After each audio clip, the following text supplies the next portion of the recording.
What do you think it is about now that has Silicon Valley writing this open letter and speaking out?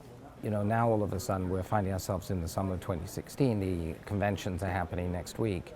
In all likelihood, this is going to be our presidential candidate, and which means that he is he is one heartbeat away from being the actual president. This isn't normally a discussion that I see tech people sort of engaging in that frequently. I think it should be, and it will be more and more, because technology is becoming such the underpinning of how culture is changing, of how society is changing. One of the themes of this letter was that if Trump becomes president, Silicon Valley, or the folks that signed this letter, believe that he would be a disaster for innovation. It will be catastrophic for so many parts of the economy, but specifically for innovation. Here you have a candidate who doesn't fundamentally understand technology, and he's talked about closing down parts of the internet. The way that he talks about technology, he has very little understanding of it.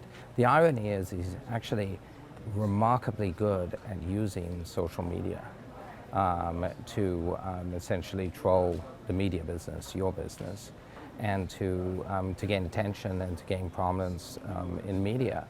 But that doesn't mean he understands technology. So I think from a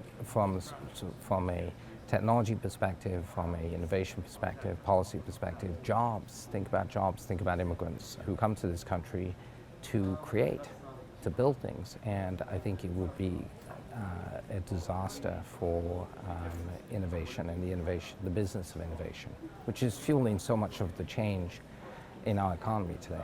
And if Donald Trump were to be elected president, how would that affect your business as an entrepreneur? Our business, and so much of the business of innovation here in the United States, is predicated on some certainty and around employment, immigration, to capital, and all of those things would be in question. It's hard to say because most of the policies, there's a lot of talk, but most of the policies are sort of ill-defined.